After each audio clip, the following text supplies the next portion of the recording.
Hello friends, this is your friend back with a new fanfic. What if Naruto got a harem with Sakura, Ino, Yugao, and Hinata? If you like this story, don't forget to like, share, and subscribe, and leave your thoughts in the comments. Now, let's start. Chapter 1. Written for Crossover Pyringlover's Succubus Queen Kushina Challenge, and created in collaboration with Wolf Packerson 09. Check Crossover Pyringlover's profile to see the challenge guidelines if you want, but for those of you who rather wouldn't, I won't provide any spoilers here.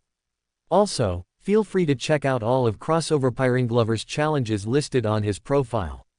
Apparently I'm one of only 4 people who's accepted any of his 10 challenges, and he kindly asked me to spread word about them. Warnings: this will be a harem fic. There will be mature material and things that might disturb people, including but not limited to's. Also, some parts are inspired by non-Naruto sources, but this is not a true crossover. I also do not own Naruto or anything Naruto related except for my fanfics. Recommended story: Naruto One Man Team, by Actum. Chapter 1. I beat him. Naruto thought, proud yet exhausted. Sasuke, you're coming back home. Sakura, I hope he makes you happy. As eager as his mind was to leave the Valley of the End after his big fight and triumphant victory over Sasuke, Naruto's body just did not want to comply. His legs gave up and he fell to his knees. Come on, stand up. You've got to go home. He fell forward, his hands stopping him from collapsing completely. He was breathing deeply and his vision was getting blurry, not to mention he was lightheaded from the loss of blood from his Chidori wounds. Unknown to Naruto, he was being watched by 3 sets of eyes. Whoa, after all that he still has the energy to avoid passing out right away. Maybe it's time to take him to the next level. Oh my Kami, he did it. He nearly died, but all by himself he managed to stop that jerk. Naruto, I know you even less than I gave you credit for. Naruto-kun, you're so amazing. Before any of the watchers made a move, someone else did. That someone was Sasuke himself, returned to his normal form, but his expression was that of a sadistic maniac who hated to lose. Basically, just himself but out for blood. He rose slowly, as if his muscles wanting to go on strike, but he didn't care, and got up to his own knees as well. You don't know when to give up, do you, Tem? Naruto asked, wheezing but trying to get back on his own feet as well. Shut up, I will never lose to some talentless. Sasuke tried to say, thinking up the meanest possible insult he could for his former teammate, but lacking the strength to talk much. These two can't go on any longer. Before one of them actually dies, I better stop them. One of the watchers told themselves. Before they could act, Naruto stiffened and started to glow. But he didn't glow red like before, no, this time he glowed orange. Everyone stopped moving, even Sasuke, wondering what was going on. What the heck is happening to me? Kyuubi, is this you? Naruto asked himself, not sure if he was saying it out loud or not. My son, is that you? A woman's voice called out to him. What? Who are you? He asked back. Naruto could see nothing around himself except for orange light. In front of him a dark figure began to appear, just a blotchy silhouette, but he could tell it was a person. Little by little it came into focus more, and soon it started to look like a woman. More detail came, giving her long red hair, violet eyes, and a purple dress with a green shirt underneath it. Naruto didn't recognize her at all, but he could sense she was powerful but not here to fight him. When she saw him, she looked like she didn't know whether to smile, cry, or gasp. Naruto. Is that really you? Yeah, I'm Naruto. How do you know me? She answered by hugging him, much to his surprise. You look just like your father, sweetie. The blonde boy was too surprised by this to object, but he did say the first thing that came to mind. You still haven't told me who you are. I'm sorry, she said, pulling away from him. It's just that I haven't seen you in so long, and for the past few years all I wanted was to see you again. Now that I can, I just wanted to hold you. She explained, her warm smile and gaze never leaving her face. But she saw Naruto still wanted his answer. But before I ramble any further, my name is Kushina Uzumaki Namikaze, your birth mother. Naruto dropped his jaw and widened his eyes. My mother? He asked in disbelief. This can't be real. This has got to be a dream. Kushina lightly hit the top of his head. Does that feel like a dream, Tte Bane? Naruto rubbed his slightly sore spot on his scalp. Why did you do that? Wouldn't a pinch have worked just as well? True, but I doubt you would have let me do that, so I had to try something harder to avoid. I'm sorry, son. Naruto looked okay but still confused. Where have you been? Why are you just showing up now? And where did everything in Sasuke-tem go? In order, I've been trapped in another kingdom for the past few years. I'm showing up now because now is the first chance in too long a time for me to see me again.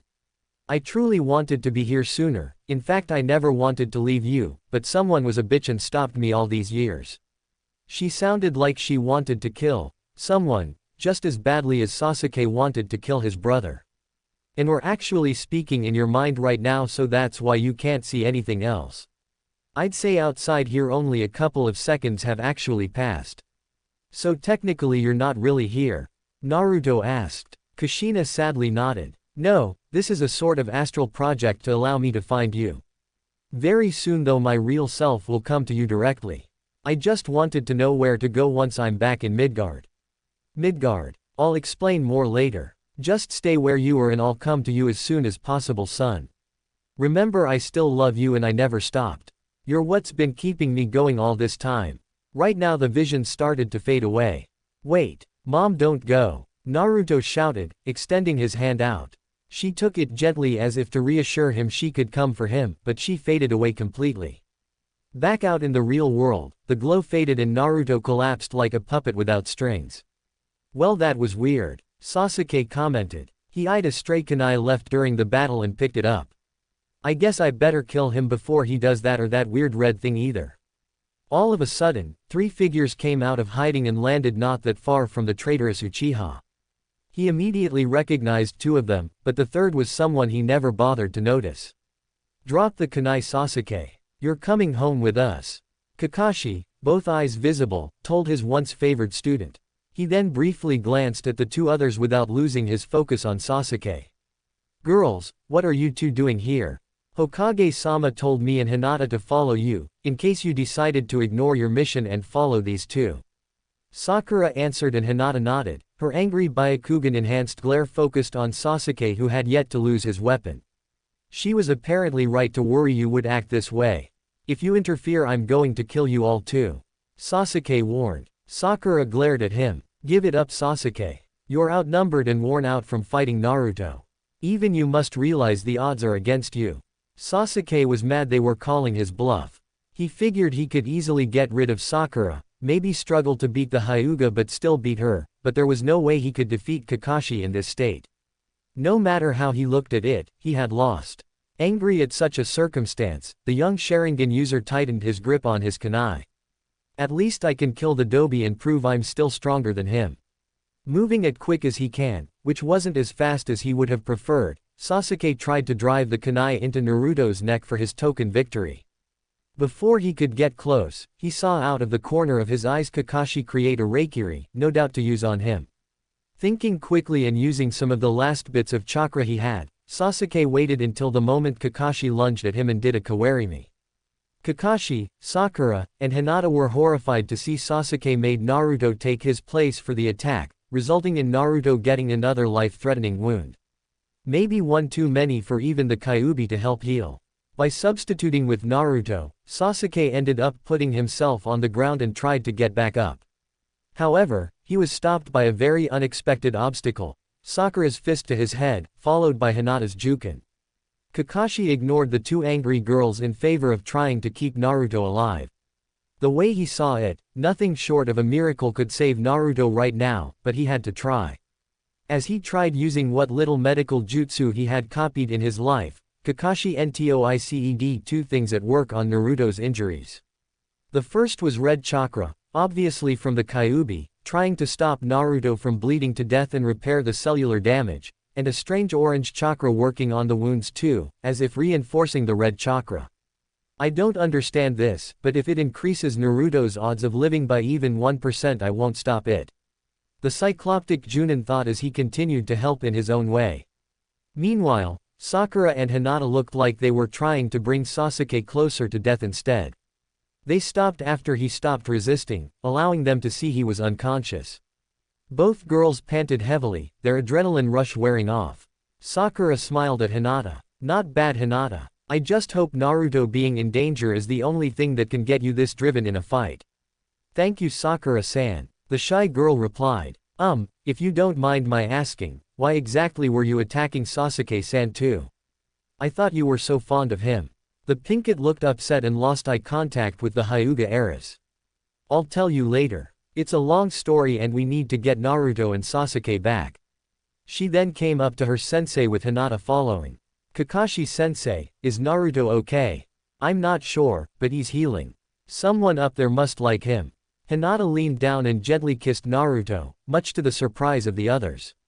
He's still warm and returned it, so he's going to be fine. She said happily with tears in her eyes.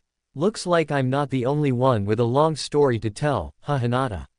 Sakura commented with a friendly tone, causing Hinata to blush. Not now, girls. We need to take these two home before Naruto gets worse, Kakashi said as he created a clone to pick up Sasuke while he picked up Naruto. The girls nodded, and soon everyone headed back to Konoha. Far away from the Valley of the End, there was a gigantic tree surrounded by many big ones, but they looked puny by comparison. There was something unusual about this tree, but it was something no one could put their finger on. It was almost unworldly, something monks would call divine and ninja would call a chakra anomaly. This tree felt like it had its own chakra system, a biological impossibility since chakra was only created by animals and people. And if that wasn't odd enough, the chakra from the tree did not feel like ordinary chakra.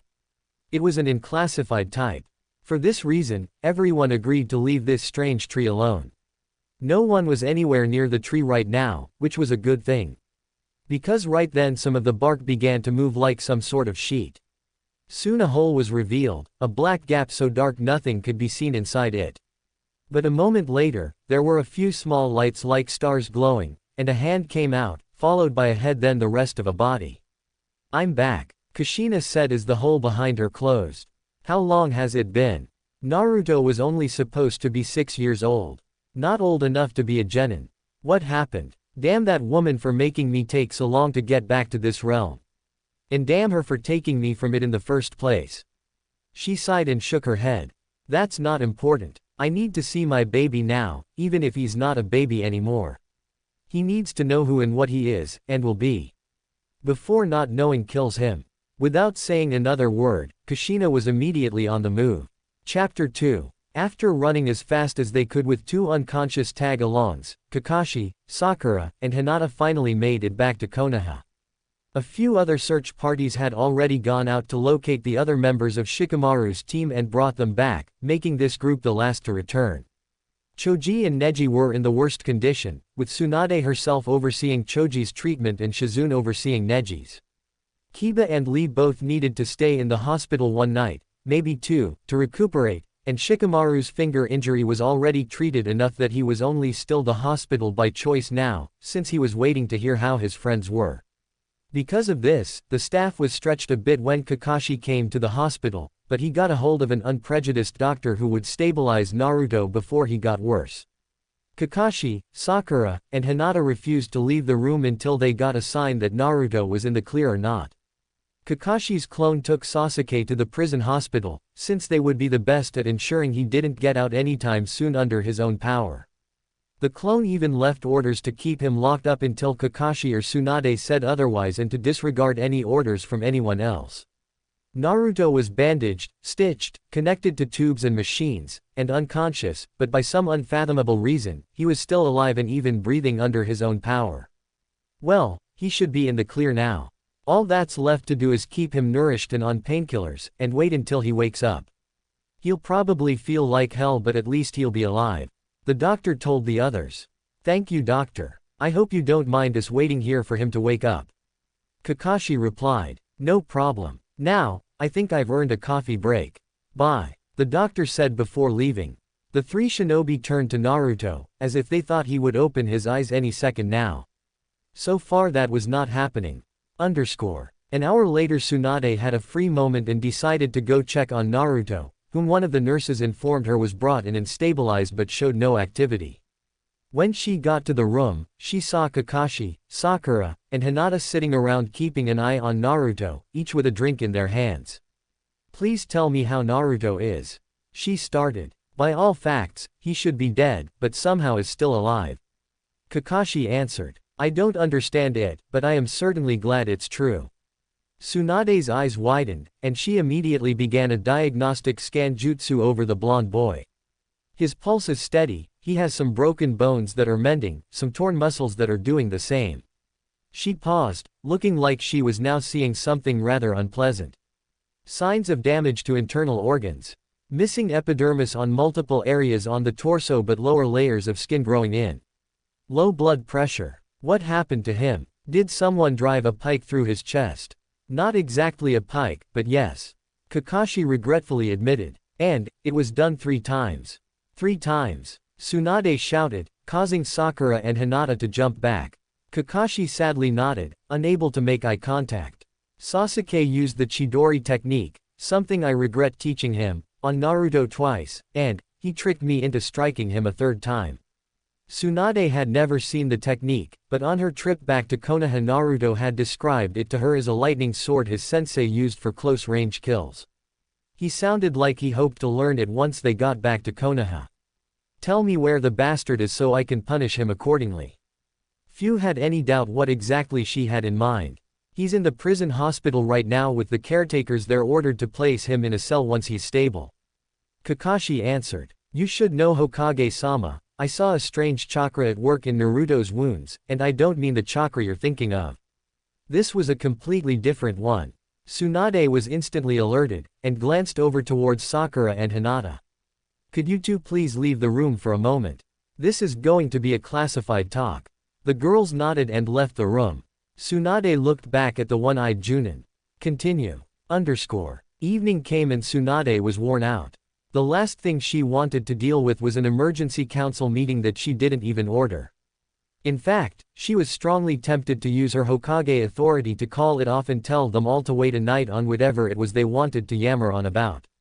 There was only one thing that made her want to go now in the first place. The summons note, which read, Tsunade Senju, you are hereby ordered to attend a council meeting at 6 p.m. tonight and drop whatever previously scheduled distractions you may have at said time. Failure to comply is not an option and will result in penalization. Tsunade was pissed and offended to read that. To think someone had the audacity to actually order her around as a subordinate and not even leave a name for themselves. Whoever sent this needed to be taken off their high horse and have said horse shot, and that alone was why Tsunade was going in the first place. She got there and saw everyone else was there too and talking in a heated debate. Hiyashi, Shikaku, Sume, and Shuza looked like she felt irritated and wishing they were anywhere else, preferably with those who were still in treatment. Some of the other members on both sides looked irritated too, like they agreed that this could have waited another day. One of the civilians saw the slug Sanin approach. Hokage-sama, is it true that the fox has already endangered the lives of several of our shinobi? Tsunade sent out so much killing intent right then it almost felt like she was trying to summon the Manda equivalent of the slugs. Listen good everyone, I am not in a good mood right now. I do not appreciate being interrupted when I'm working to save people's lives. I do not appreciate people ordering me, the Hokage, around like they outrank me and demanding I attend meetings that I did not call. And I do not appreciate those meetings starting before I even show up. She paused to glare at each and every person there.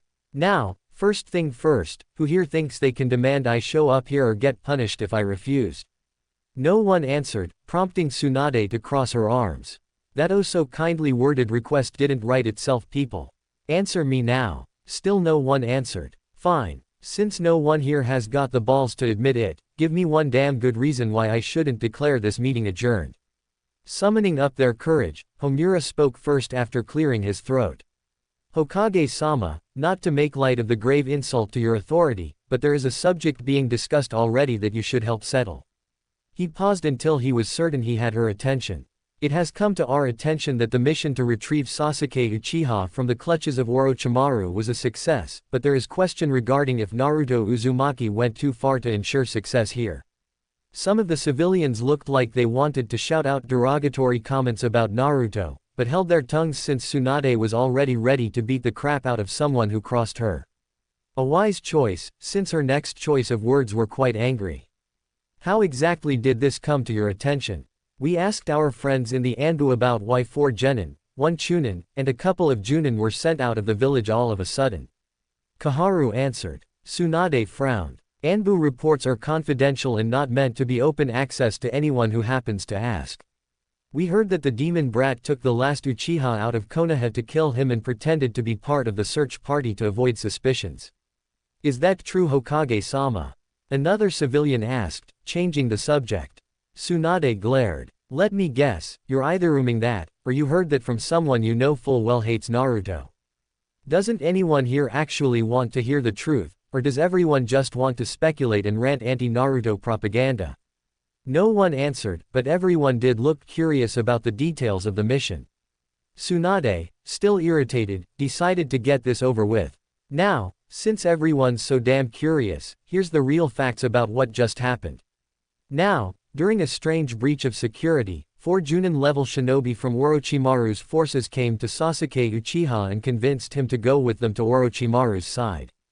Once I learned of this, I sent out a team of Junin ninja to intercept them, but also requested Chunin Shikamaru Nara Toimbal a second team to stop Orochimaru's men and bring the Uchiha back. Today I learned they succeeded in their objective, but several of those involved are undergoing major medical care to stabilize them, so we cannot currently gain more details on what happened on the field. So the Uzumaki boy is not to blame for all this? One of the more sensible civilians asked. She was a middle-aged brunette wearing a yellow shirt. The civilian next to her, an older man with a pot belly and black hair, looked at her angrily. You're an idiot if you believe that Shinju. Can you really believe that 4 enemy ninja got in and out of the village without being noticed, and got taken down one by mere genin, and that the last Uchiha would desert the village his ancestors helped to create? She glared back at him. It makes more sense than the Uzumaki boy betraying us now by after fighting for us during the invasion rather than against us, or that the Uchiha would leave the village simply because one person annoyed him. If you all admit he's petty enough to leave the village because he can't stand being one-upped, then why do you respect him so much? Sasuke Uchiha is not petty. He was abducted. A different civilian shouted. Then why are people accusing Naruto of being responsible if you admit that? Shikaku asked. Koharu was the one to answer. We found out that Sasuke is now as the prison hospital. Clearly he was unfairly attacked and Shikamaru says Naruto was the one to go after him personally after the others in the group were occupied elsewhere. Are you unaware that Naruto himself is in the hospital too? And suffered 3 direct Chidori hits. A move known only to Kakashi Hatake and Sasuke Uchiha. Tsunade asked. Why is he not dead yet? One of the civilians asked. He should be executed for endangering the Uchiha like this. There were a few murmurs of agreement, but before it could grow into a large cry for Naruto's death, Tsunade slammed her hand again. Where the hell do you get off making such a demand? By all accounts, you're punishing him for doing his job. His job was to bring Sasuke back, not to endanger him. Koharu countered. Tsunade glared at the older woman. Sasuke had no restraints against endangering Naruto. So was Naruto not allowed to defend himself or subdue Sasuke with force if he refused to comply? Sum snarled at the civilians trying to come up with an excuse to justify the situation the way they wanted to see it as. Enough, you idiots. If Sasuke actually wanted to come back like you think, then why didn't he fight back against the Oto Nin? You all claim he's the best in his age group, yet nothing was done until we sent out other genin to do something about it. So you have to admit Sasuke's either not as strong than you give him credit for, or he was trying to get away with them. Even so, Naruto Uzumaki must still be punished for what he did. One of the more stubborn civilians stated. Tsunade was even madder now. That is not the point, and I think you all are deliberately missing that to avoid the real issue here. On what grounds do you have to justify such a course of action? We need to make it clear to the boy that we will not tolerate him using the fox's power to endanger our more prominent shinobi. The same civilian replied. Tsunade arched an eyebrow. And what gives you reason to believe Naruto used any of the fox's chakra in the first place? How else could he survive having 3 terrible wounds when one alone is enough to kill? The sand-using boy from Suna survived one and we all know he's a Masanter, so how else do you justify the Kyuubi brat still breathing? Why isn't someone killing him right now so we can be done with the son of a bitch once and for all? A different civilian bitterly asked. Tsunade punched the wall, creating a large crater. First of all, Naruto will not be punished for doing his job, which was to bring Sasuke Uchiha back by any means necessary. Punishing him for that will accomplish nothing other than creating hostility in all the ninja, who will fear what they may have to endure if they succeed or fail their own missions. Second of all, Shikamaru Nara was the one in charge of the team and gave Naruto the order to go after Sasuke solo while he and all the other members were otherwise unable to continue on their objective. That does not deserve punishment, but if you're so damn convinced it does, then Shikamaru Nara deserves punishment too, since as team leader he is responsible for what the team does. She cast Shikaku a glance to show she didn't agree with this but needed to get the point across. The Nara head understood completely. Danzo surprised everyone by being the next to speak. Hokage-sama is completely right. Naruto Uzumaki should be reminded to better control himself, and maybe some measures should be taken to help ensure that, but downright punishing him will cause more trouble than good. That shut the civilians up. Danzo had always been sympathetic to their needs and concerns, but if he refused to take their side they lost a big factor in getting the results they wanted. He in fact was one of the biggest reasons they never got any ninja to actually kill Naruto, since he needed Naruto alive in order to use him. Tsunade looked relieved. Good, now that that's settled, Sasuke Uchiha does deserve punishment as he was not under orders and acted against the village.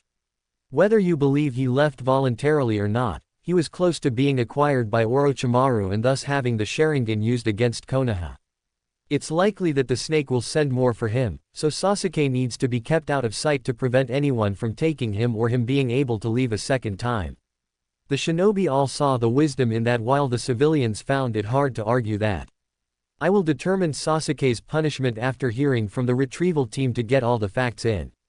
If anyone tries acting before I declare anything official on anyone involved, they will be imprisoned for the rest of their life without bail or parole. No exceptions. Now, unless there's anything else on the agenda, I'm going to end this.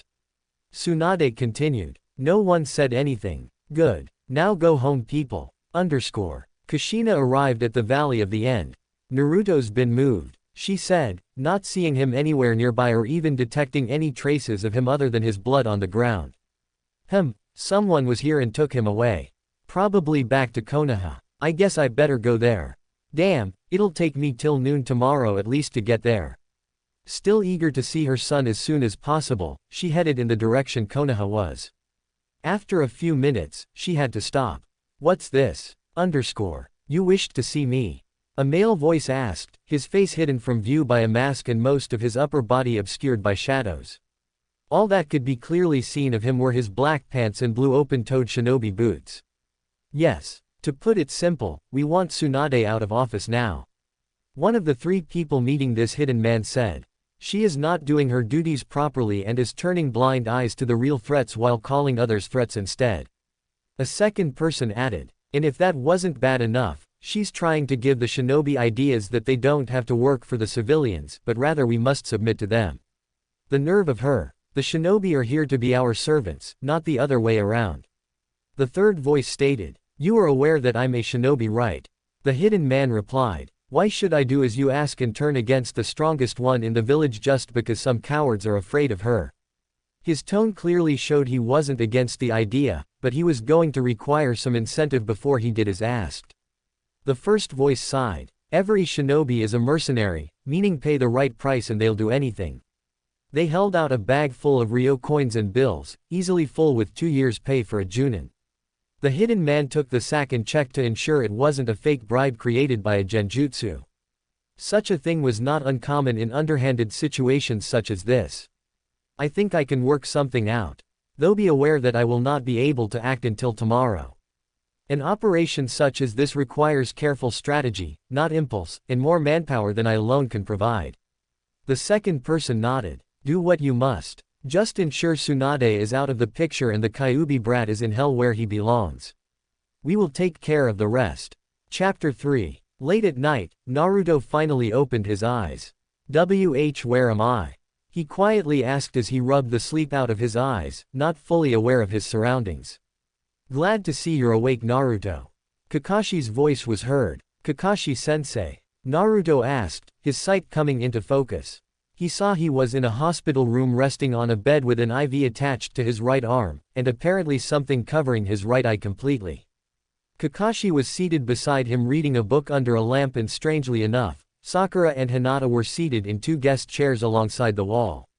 They looked like they had been asleep but were now waking up from the noise. Try not to move too much, Naruto. You don't want to open your wounds, especially those types. Kakashi told him, then looked remorseful. I'm terribly sorry about adding to them. I never thought that Sasuke would do such a horrendous thing. What did he do? Naruto asked. He doesn't remember. The shock and the passing out must have made him forget. The Junin thought. Before he could answer Naruto's question, one of the girls embraced him in a hug. Naruto-kun. Naruto winced. Ah, not so tight. Hinata loosened her hold but did not relinquish it. Her body lightly trembled and sobs could be heard. I was so worried you weren't going to make it. Naruto began to soothingly rub her back. It's okay, Hinata-chan, I'm alright. The Hyuga heiress surprised Kakashi and a now awake Sakura by leaning up and kissing him again, and Naruto did not react like this was out of the ordinary for them. Sakura smiled but felt her heart clench. I guess I waited a bit too long. Naruto, I hope you're happy with Hinata. Naruto seemed to now notice Sakura was in the room too and looked a bit nervous. Oh, hi Sakura. I thought you would be home or with Sasuke now. The pink kid shook her head. No. I wanted to make sure you were going to wake up before I left, and even if I wanted to I couldn't see Sasuke right now anyway. Naruto was confused. Sakura just referred to Sasuke without the kun suffix and said she wasn't able to see him or even interested in it. Why? What happened? Naruto, what's the last thing you remember? Kakashi asked. Naruto thought it over. I fought Sasuke and beat him, though he didn't know when to quit. But before everything goes dark, I could have sworn I saw a woman claiming to be my mother. Your mother? His three visitors repeated. Yeah, the weird thing was she said her name was Kushina Uzumaki Namikaze. Namikaze, like the Yondaime. Naruto said. It had to be some sort of trick. Like I ever could be related to a guy like the Yondaime. Kakashi immediately stiffened for a moment, something only Sakura noticed. Kakashi-sensei, is something wrong? Realizing his mistake, but knowing he can't ignore the question, the former Anbu captain quickly thought over how best to answer. I was just surprised, because the Yondaime did have a girlfriend named Kushina Uzumaki. Really? Naruto asked, caught off guard by this. Could this mean that wasn't a trick? Was she really my mother? Naruto, where did you hear that name? Kakashi asked. Just how informed is he? I thought he still didn't know who either of his parents were. Kakashi was well aware of who sired and birthed Naruto. Being the last student of Minato Namikaze did have its advantages. He knew his sensei was secretly married, he was one of the witnesses to it. He also was one of Naruto's protectors, ensuring those that wanted to do harm to the boy growing up would not succeed. His only obstacle was that he was not allowed to raise Naruto without news of Naruto's parentage being required to be public to settle the nosy public, and Sarutobi would not allow that. As long as Naruto was anonymous, he was relatively safe. As a Namikaze, he was a target to everyone, especially the mysterious person Minato said attacked during Naruto's birth. That concerned Sarutobi more than Iwa. If Iwa invaded, Konoha would fight back to defend themselves and save Minato's son. But if the masked man who knew about Kushina and the Kyuubi came back, that was too unpredictable for the Sandame's likings. After the fight, when all I could see for some reason was an orange light. A woman with long red hair and violet eyes came to me and called me her son. She told me her name and said she was coming back to me. Naruto answered. She also sounded a little upset, saying something like someone she didn't like kept her away all this time and she thought she'd be here sooner. Wait, is it possible Kushina didn't die that night? Kakashi asked himself. But then, where did she go? And why is it only now she can come back? Naruto, if this woman does show up, promise me you won't go anywhere with her until I get a chance to speak with her. Do you know her? Naruto asked. I did know a woman by that name, but she's been dead for a long time. If this somehow is her, I want to know. Was she really Naruto's mother sensei? Sakura asked. Even Hinata looked curious to know. Kakashi withheld the need to sigh. I'm afraid I'm forbidden from saying anything. Naruto's origins are kept unclear for a reason I'm not at liberty to say. But if this woman does show up, I suppose that reason will become moot. Naruto and his visitors soon went back to sleep and stayed with him that night. Hinata had to reluctantly let go of him and sleep in a chair. In the morning, Kakashi had to go check on Sasuke to make sure he wasn't anywhere he wasn't supposed to be. Sakura and Hinata didn't have anywhere to be, so they stayed with Naruto and played a few available games. For a brief time they did leave so Hinata could check on Kiba and Sakura could check on Lee, but both came back. The entire time they were there, Hinata was not ashamed to be close to Naruto and he did nothing to keep her away. Sakura was still confused but avoided asking anything so they wouldn't begin to feel bad about what they were doing. But the strangest thing of all was she found herself feeling a bit jealous. Not an angry territorial jealous like she felt when Ino got around Sasuke, but more of a yearning desire to be treated special by Naruto too. She didn't understand it, but she did know that for some reason Naruto actually felt a bit more appealing to her. Night came and this time the two girls had to go home. Fortunately Tsunade declared that was the day he could go home too. She didn't understand how, but Naruto was almost completely healed of his injuries. The only abnormality was a strange condensation of orange chakra at the base of Naruto's spine that Hinata pointed out. Tsunade couldn't make any sense of it and wanted one more look tomorrow morning, but as long as it wasn't doing anything she saw no reason it would keep him in the hospital.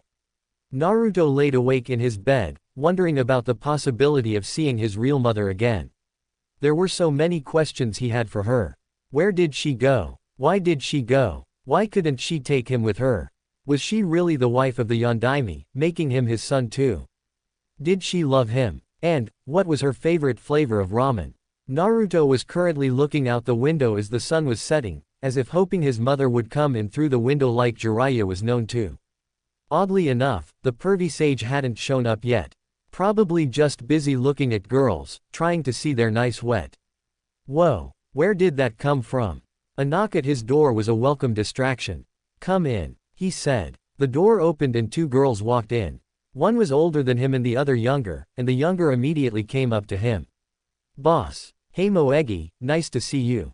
I heard from Konohamaru and Udon you were busy when they came by earlier. Naruto told his follower. I'm glad to see you're doing better Naruto. His other visitor stated. He saw this was Moegi's mother whom he's seen off and on throughout town. Hi Shinju-san. Thanks for coming by. Though would the other, honorable, civilians get mad at you for seeing me? Oh screw them. It's not like I need their permission for anything. Besides, my daughter's allowed to see her rescuer. Shinju told him teasingly. She knew her daughter admired Naruto, but ever since before the Chunin exams when a disguised Iruka kidnapped her and Naruto saved her, Moegi seemed to admire him almost to a Hinata degree.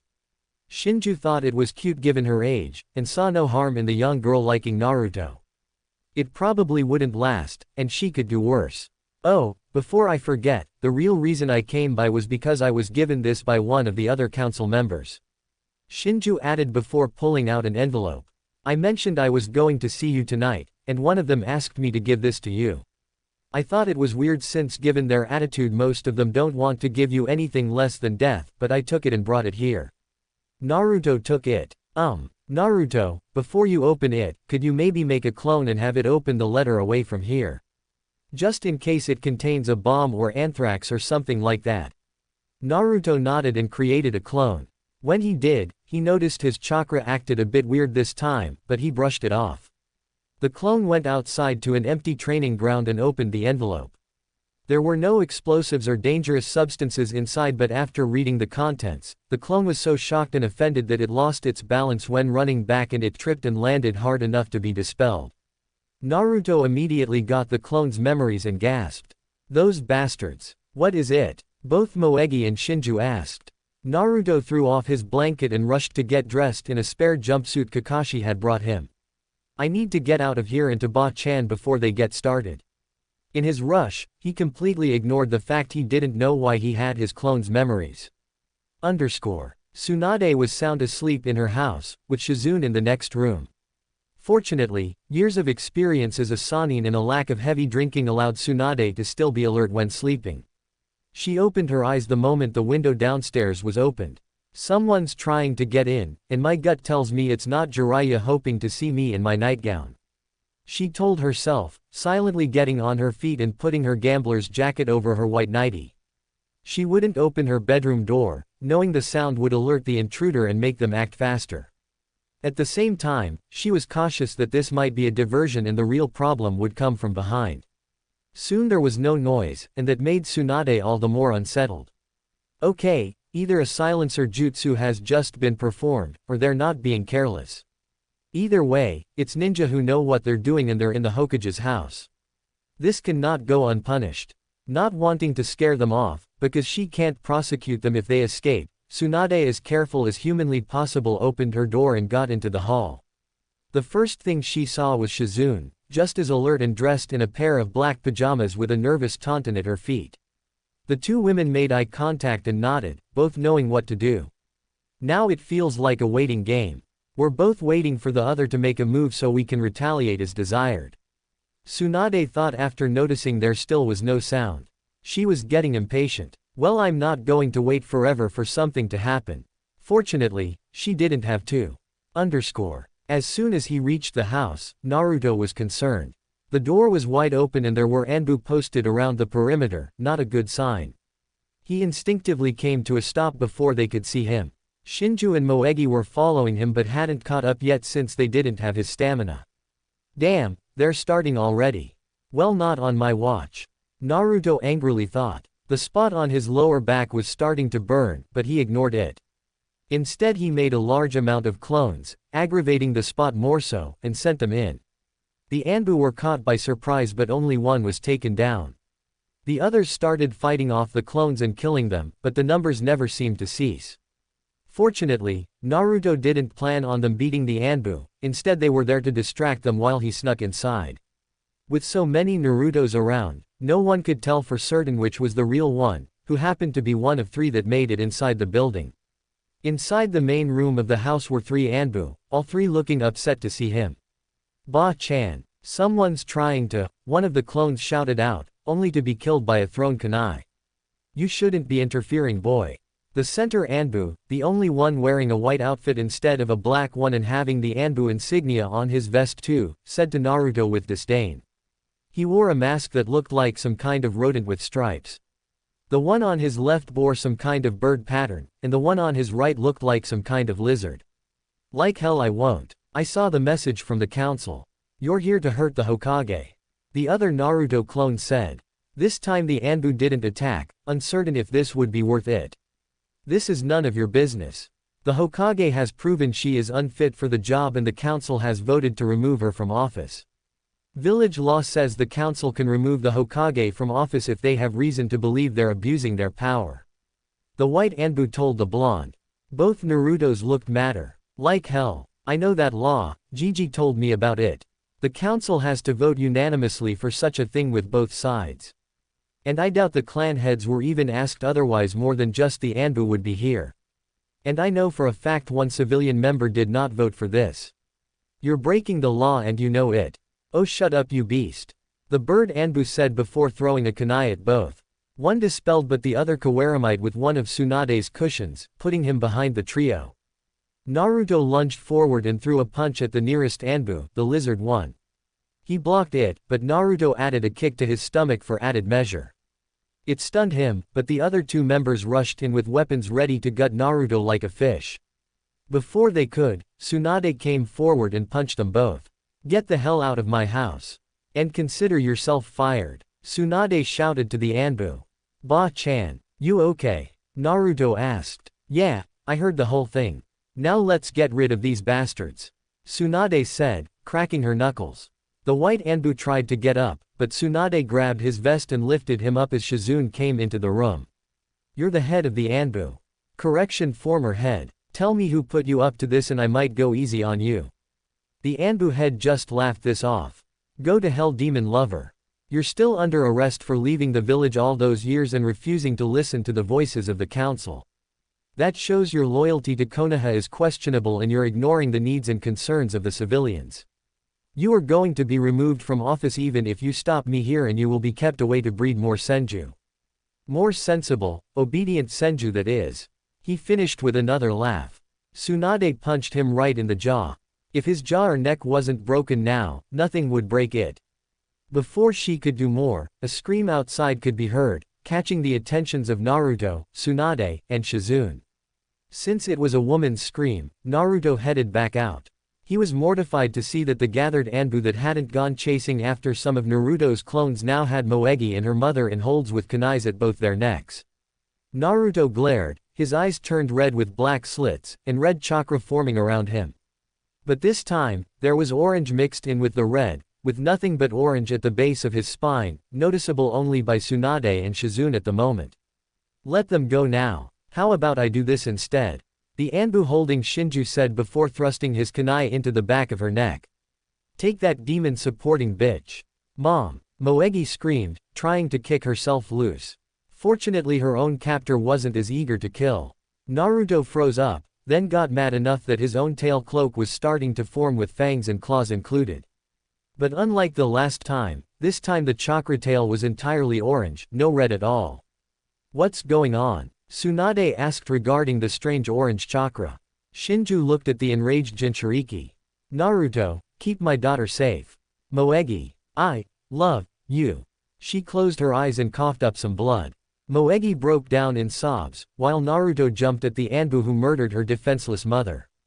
Using chakra claws, he ripped the masked man's head off with little effort. He turned his gaze towards the Anbu holding Moegi. He let the young girl go and escaped. Moegi ran to her mother, checking for any sign of life.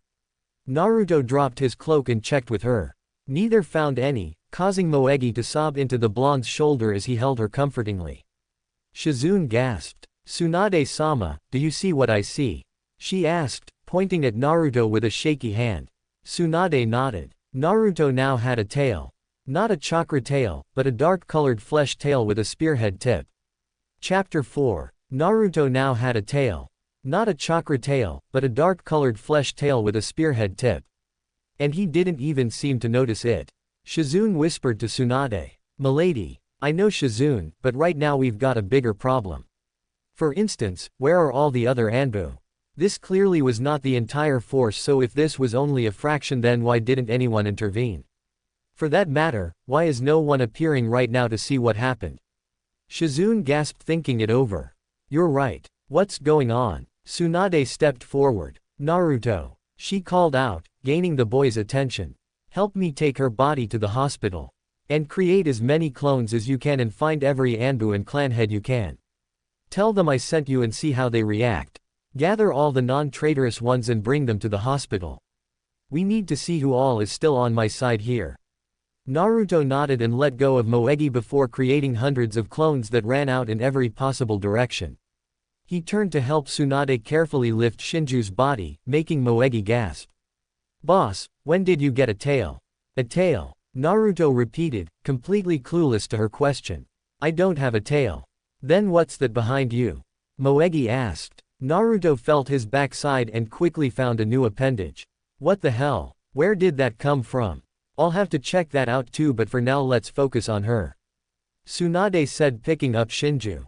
I don't think I can save her, but if there's a chance I better try. Naruto ignored his new feature and helped Tsunade take the civilian councilwoman's body to the hospital with Shizune and Moegi following. I'm serious, Ino. Sasuke was trying to kill Naruto. Sakura told her friend, both girls inside the Yamanake flower shop. Ino's parents were out on a date that night, so this felt like a good spot as any to have a talk. Really? But why? Wasn't Naruto sent out to save Sasuke-kun? Ino asked. He was. But the problem was Sasuke didn't want to be rescued. I saw it, Ino. Sasuke had a chance to come home. He was away from Orochimaru's henchmen and there was no one stopping him, but he chose to fight Naruto instead. He even used that lightning jutsu he used in the Chunin exams on Naruto twice. That move is an assassination move, so why would he use it in a friendly spar? He even tried using it on Naruto here in town before he left too. Sasuke honestly wanted Naruto dead. Ino was appalled. But why would he do that? I mean, Naruto may not be the easiest person to be around, but I wouldn't say he deserves to die. I think Sasuke's jealous of Naruto. Sakura suggested. Ino arched an eyebrow. Sasuke-kun, jealous of Naruto. Why? Why else would he feel so compelled to beat Naruto? It's not like he would get rewarded for it. The way I see it, Sasuke wants to beat Naruto just to reassure himself he can, and that could only mean he's jealous or threatened by Naruto. The Pinkett said. But why would he be like that? Ino asked. Ino, Naruto's a better person than we give him credit for.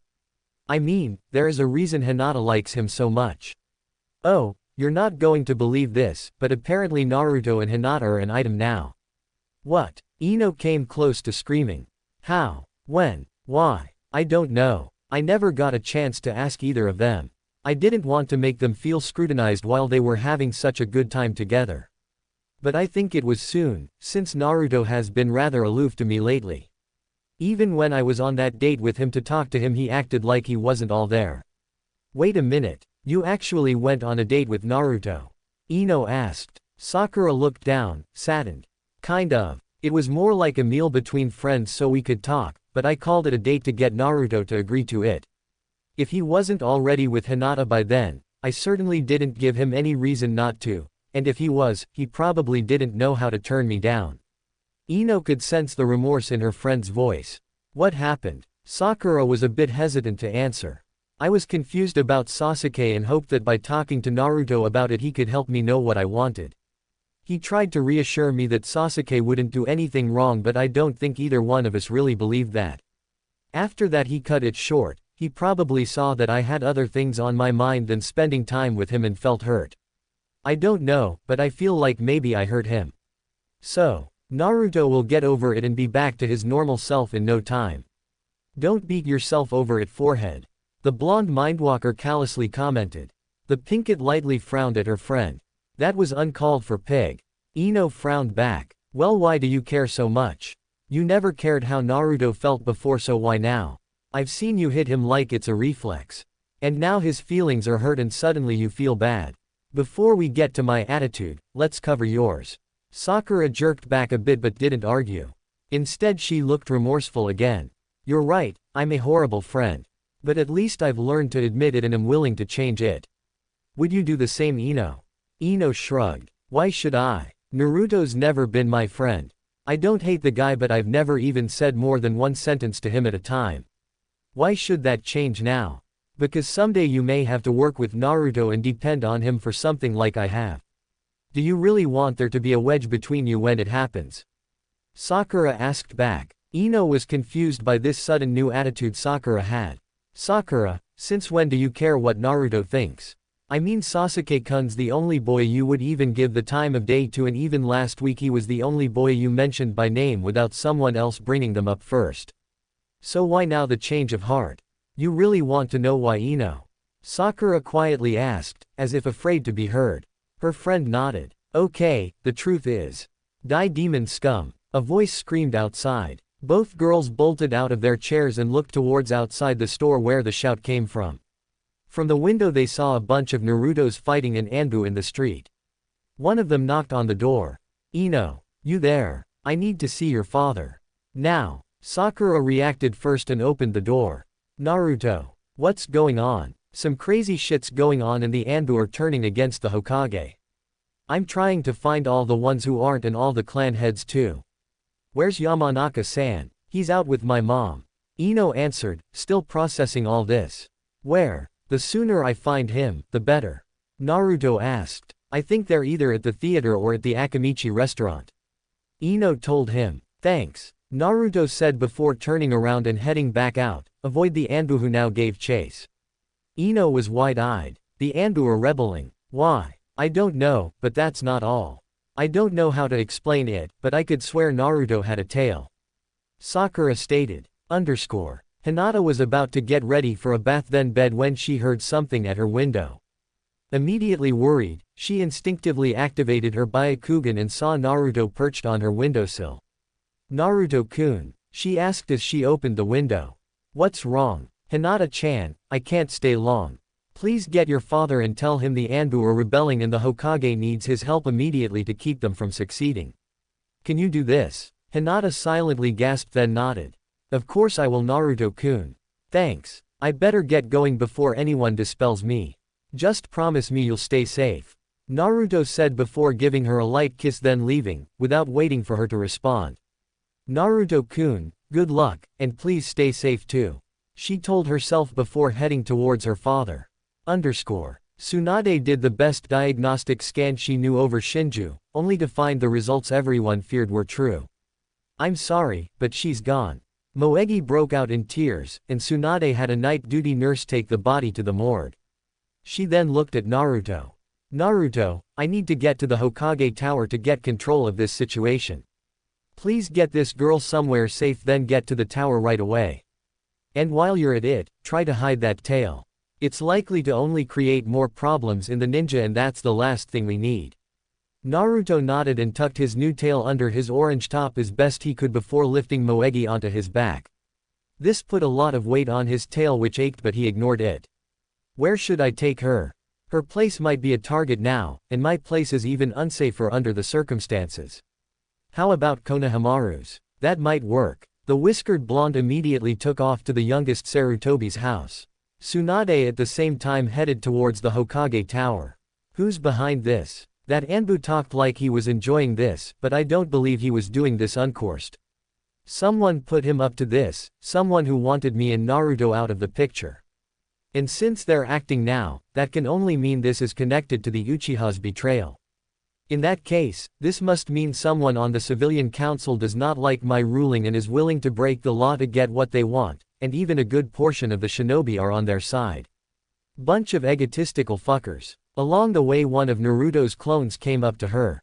Ba-chan, I think you may want to see this. It's what made me come to you right away tonight. The clone held out the letter that Shinju had given Naruto earlier and was left behind in the training field, until a clone went to retrieve it. Thanks Naruto, now get back out there and find help.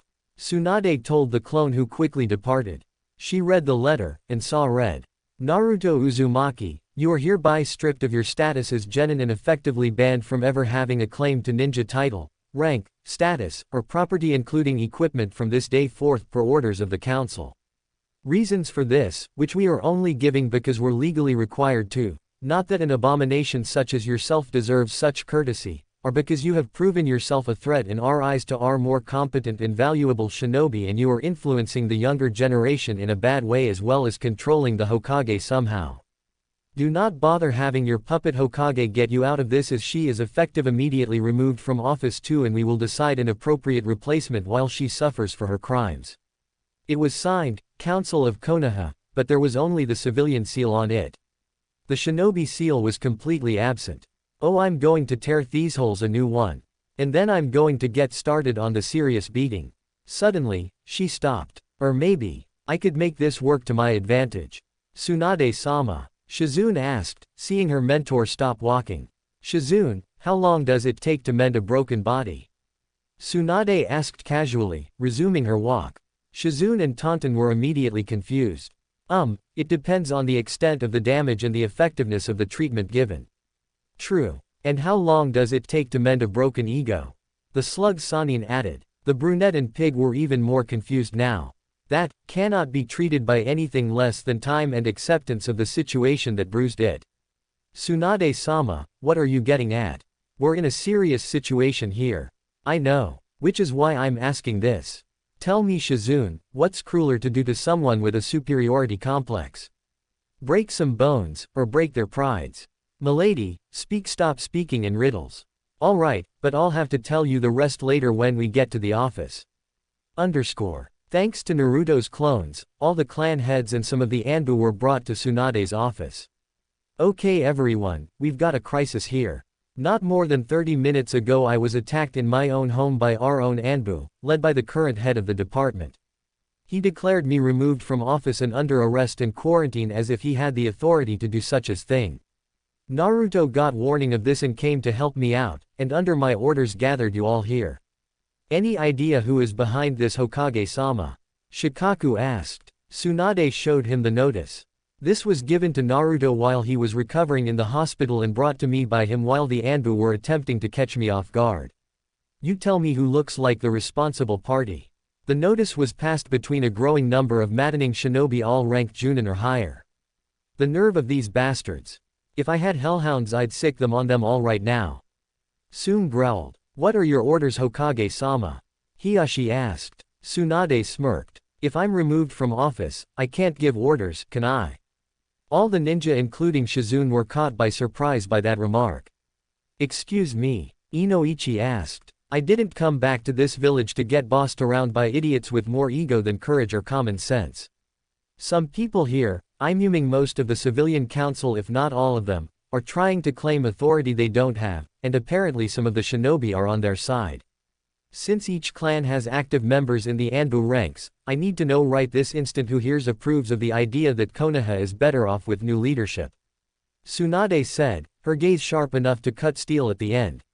None of them argued with her. Hokage-sama, we support you. You can do the job well rather than some figurehead leader that the civilians would favor but would barely know how to do the job right. So what do you plan to do about this? Shikaku told her. The problem is deciding what to do when considering the consequences. Not too long ago we were invaded and that alone makes us vulnerable to our enemies. An internal struggle over leadership and control of our ninja will only make the village a bigger target. With that in mind, a decision must be reached and achieved immediately for best results. Shibi stated. Tsunade nodded. Which is why I have an idea that may work. It's a long shot, and I know I'm not the best gambler, but this might just work for us. The others were interested to hear what she was going to say. Naruto brought Moegi to Konohamaru's home, and after you read she was going to be safe went back out to find Tsunade. I guess the people who hate me ran out of patience and are finally doing something about it. Well, I always knew this day might come. I just wish I could have had more time with Hinata-chan. I'll miss her, but at least she'll be safe and. He was cut off by a cluster of poorly aimed kunais coming at him from his left. He stopped and looked left, seeing an alley in between two buildings. He saw someone hiding in the shadows. Who the hell are you? Naruto shouted. The figure turned and ran off. Hey, I'm talking to you. He ran after the hidden attacker, despite his inner guts warning him not to. Out of the shadows, Naruto could see his surprise alter was dressed in black with a gray vest, reminding him of normal high-ranked ninja attire. Thinking quickly, Naruto formed a clone and got a Rasengan started on the run. Once it was done, they both jumped at the clone, grabbed Naruto and spun him around to give him momentum before throwing him towards the running nin. The Rasengan made impact in the ninja's back, causing a decent amount of damage and making him fall forward. Naruto grabbed the back of his collar and turned him around. Tell me who you're working for. The attacker turned out to be a man about 6 or so years older than Naruto with dark gray hair and dull green eyes but no expression on his face, though there was a bitter mirth in his eyes. You'll never know, for you've fallen for my trap. All of a sudden 6 more ninja dressed identically and looking as stoic as the first one appeared surrounding Naruto. Come with us, Uzumaki. If you surrender, you will live but be put to proper use. Refuse and you will go to hell with the other demons. One of the 6 surrounders told him. I don't surrender. Now or ever. Naruto said before forming his favorite hand sign. All the gray-vested shinobi threw kunais at him, but luckily Naruto formed enough clones to take the hits for him. Unfortunately they were prepared for this and threw a second wave, hitting Naruto this time. He remained on his feet, but his body was already sore and taxed from all the recent activity after healing from his severe injuries. It's a shame. You would have made a great weapon, but unfortunately you're a hard fox to domesticate. One of the ninja with long brown hair stated, pulling out a tanto with his comrades doing the same as if hoping to finish the job now. All of a sudden, the air pressure increased. It was like the feeling one got when exposed to a great amount of ki, only this time it had a physical effect to it as well. Their bodies felt like something was crushing down upon them and their vision got darker and slightly blurrier. Naruto appeared fine but confused when his ambushers suddenly fell to their knees. What is this? The brown-haired one asked. Naruto looked around, unable to feel anything different, until he heard a thud behind him. He turned and saw someone new appeared. Naruto. The newcomer asked. It was the woman he saw at the Valley of the End, the one who claimed to be his mother. Chapter 5. Naruto. She asked. Naruto himself was unsure how to react. Here was the woman who came to him in a strange vision just the other day, calling herself his mother. Part of Naruto wanted to believe this really was his mother returned from wherever she had been, but another part of him was certain this was some kind of trick. That part was the part that was winning in his mental struggle, mostly for one reason. If you're my mom, where have you been all this time? Naruto suddenly asked, sounding a bit harsh but it was understandable. Name one orphan who wouldn't ask that when someone claiming to be their mother suddenly showed up after over a decade of being apart. Kushina looked sad, not hurt sad but more apologetic sad. I promise you Naruto I will tell you everything, but right here right now is not the best time. Then I'm going to get someone to confirm your identity. Naruto said. Kushina nodded. That's fair. Her eyes widened when she saw his new tail. You've got your tail. She then smiled. That's terrific. Naruto was surprised. Why is that? And why did you say your tail and not a tail? Kushina turned around. Suddenly a tail of her own appeared from the end of her spine just like Naruto. The only difference was hers was a little longer and the end was shaped more like a heart than a spearhead. These are normal for our kind. But more on that later. She turned around and the tail disappeared. Our kind? Naruto asked, still surprised. What are you? What am I? More on that later Naruto. Now, is something going on here or not? Now Naruto remembered what he had been doing. Oh right. Ba-chan's got a crisis. I should probably get back to her now. Is it alright if I come with you? Kushina asked. Right now I'd prefer it. Naruto answered, before both headed towards the Hokage Tower. You can't be serious. Tsunade said after Tsunade finished explaining her idea.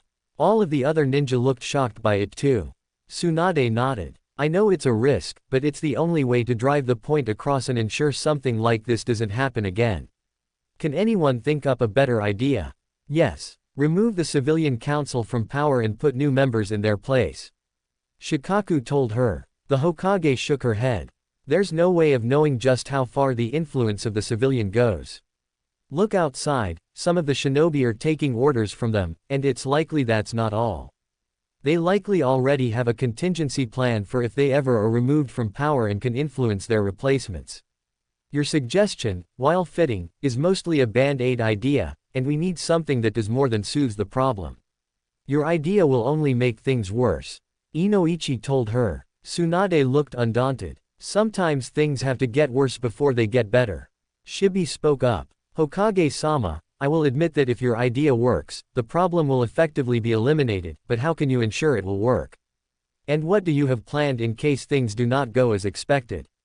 I admit this will make Konoha a bit of a target to others, but that is while I will be working on my contingency plan in the meantime. It will take me some time, but during that time Konoha should not ruin itself to the point of destruction. If it does, then as shinobi I hope you do the smart thing. When I have everything set up, I will contact all the clan heads and tell them to begin their part and inform everyone they know who supports our cause. This is still risky, but I can't help but feel you may succeed. Shuza stated, crossing his arms. That's the spirit, Tsunade said with a smile. Hiyashi sighed. Since we apparently cannot change your mind on this, who will accompany you in this endeavor? I'm thinking my apprentice and Naruto for starters to minimize suspicion. Since it is hard to guarantee anyone's loyalty right now, I'm afraid I will not be able to get much more right away. Kakashi stepped forward. If I may Hokage-sama, I ask that you consider taking my other student Sakura too. Will you not be able to train her yourself Kakashi? Tsunade asked. I could, but I'm concerned that someone is going to try to get Sasuke out of prison and absolve him of anything he's being charged with. Such an event would require my uninterrupted attention so I could take immediate action.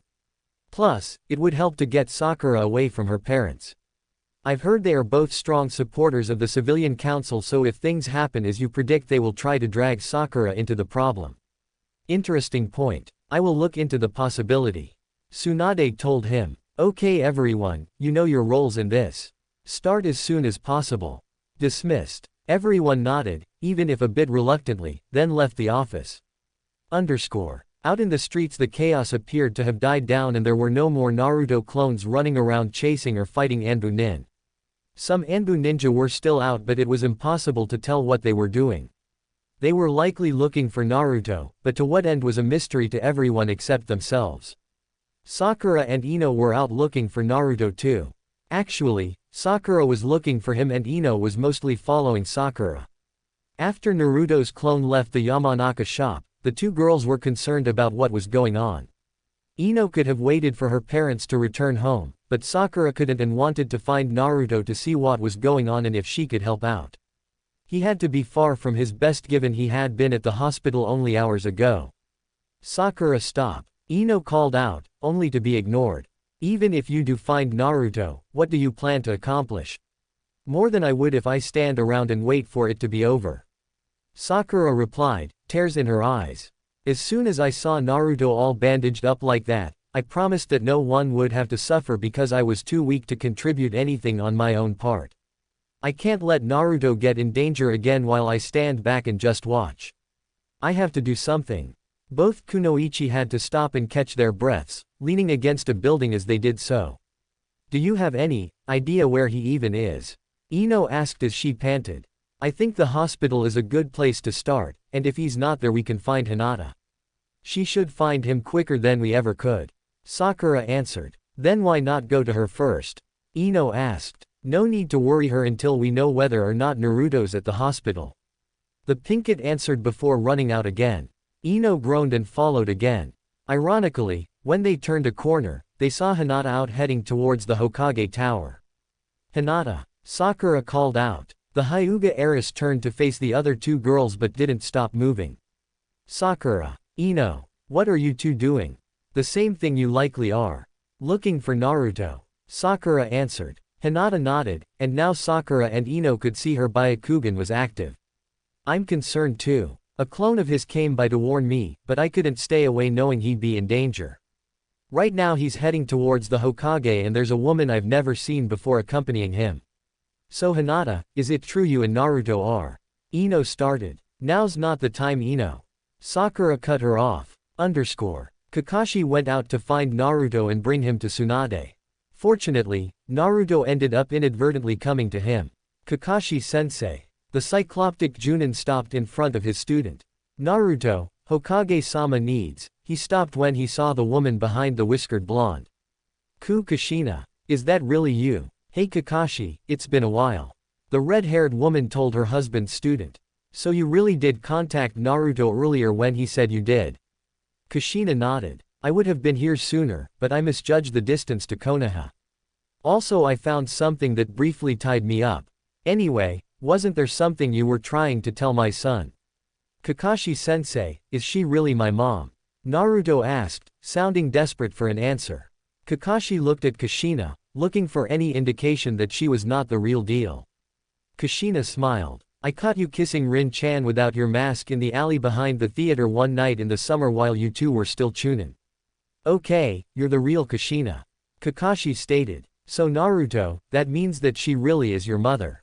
Naruto looked up at the woman in wonder and uncertainly, like he didn't know what really to feel right now. But we've covered that later. Naruto, Hokage-sama really needs to see you now. Are you the real Naruto? The blonde nodded. Good. Follow me back to her. Kushina, please come along. Kushina and Naruto then followed Kakashi, but he wasn't taking them to the Hokage Tower. Hey Kakashi-sensei, where are you going? Naruto asked. I'm taking you to the Hokage, Naruto. I never said where she was, did I? Hinata suddenly changed directions. Now he's going this way. This is good. We can catch up to him sooner like this. This direction took them to outside the Forest of Death, where Tsunade, Shizune, and Taunton were waiting. Standing back being covered in the foliage, they saw Naruto, Kakashi, and a woman they never saw before appear before them. Tsunade faltered when she saw the redhead. Kushina. Impossible. Hi you old bat. The years have not been kind to you. Kushina greeted with a grin and teasing tone but a friendly wave. Tsunade got mad and reflexively threw a punch. Completely calm, Kushina kept her waving hand up and blocked the hit, looking and acting like she was catching a ball being tossed to her. Naruto and Shizune dropped their jaws at this sight. Tsunade pulled her fist back. Only one person has ever been able to block me like that. You or Kushina. Where have you been, you teasing tomboy? I've been fighting a war just to gain the right to come back here, among other reasons. But more on that later. What's going on here tonight? A war. Tsunade repeated, then frowned. You're lying. Such news could not possibly be kept secret. Tell me the truth, Kushina. I'm not lying. I was in a war. Just not here in the elemental nations. I was in another kingdom fighting to get the tyrant out of power. I'm only able to be here now because the fighting is over and I want to see my son. Kushina defended. Well, fighting just started up here and we better get Naruto out of the danger zone. The slug Sanin told her. What? But I can help out. Naruto stated. Naruto, the best way you can help out is to not get involved. Shizune told the young boy.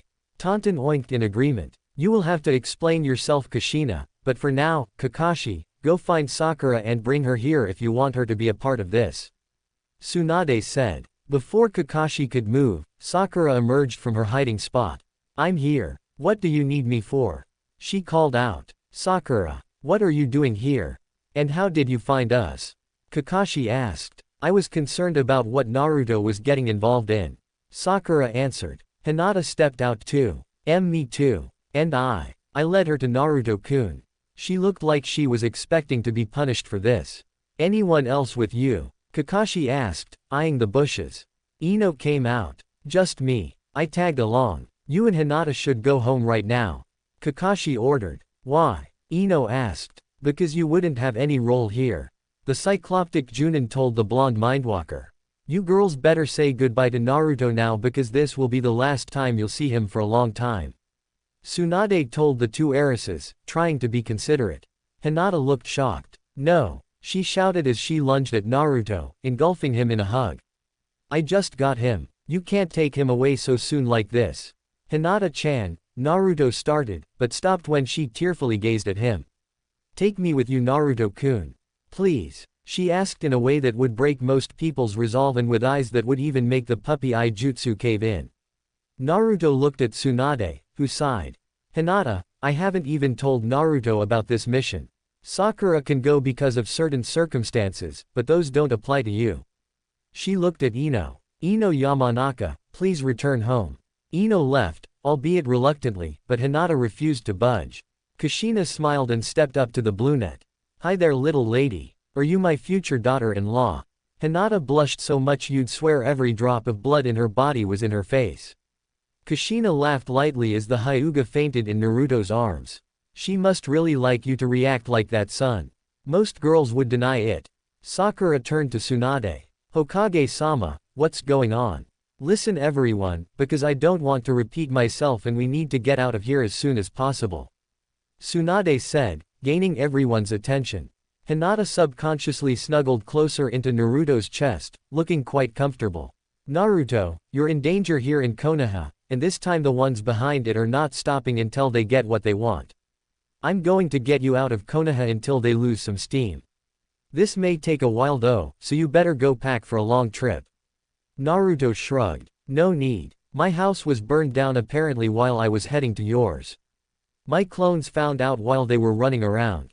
Tsunade arched an eyebrow. That could explain why the Anbu didn't immediately come to my aid, but that can't be the entire reason. So all you have left is on your person.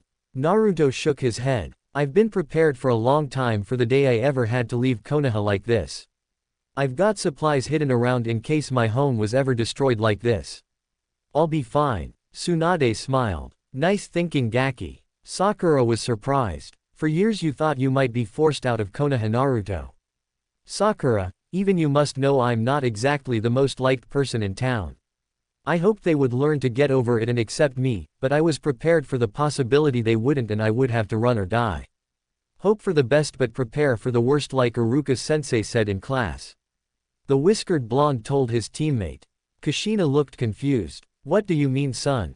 More on that later, Kushina. For now, let's get going. Kakashi, you know what to do. Sakura, you wish to come and learn under us. Tsunade said. The Pinkett was surprised. Me? But why? Am I in danger too? Kakashi nodded. In a way you are Sakura. You are his teammate, so the ones after him may target you as a means to get to him. If you go with them you cannot be targeted and you can learn under Tsunade-sama at the same time. Sakura turned to the blonde Hokage. But who will watch over Konoha while you're gone? I'll tell you after we're away from prying ears. Do you accept? Tsunade told the young girl. Sakura thought it over for a moment, looking at Naruto as she did. Alright, I will, but on one condition. Hinata goes with Naruto. The adults and even Naruto gave her a questioning look. You said I'd be in danger because I'm his teammate. Wouldn't his girlfriend be an even bigger target? She's got a point, Ba-chan. Naruto stated. Kushina smiled. I don't mind my son's girlfriend being with him. It could make things easier for him to understand. Understand what? Tsunade and Naruto asked. Away from prying ears. Kushina said, using Tsunade's excuse. Tsunade sighed. Fine. We'll wait to hear from Kushina and we'll take Hinata along. Kakashi, go inform Hiyashi about this. When I find a stable location, I'll send word to you so you will be able to correspond. Any questions? What do we do if we need you immediately?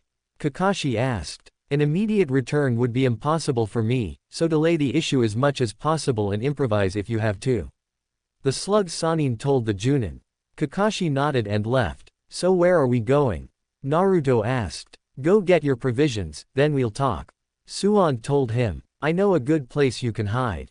Kushina offered. My idea first. You still have to explain yourself before we go anywhere you recommend, Kushina.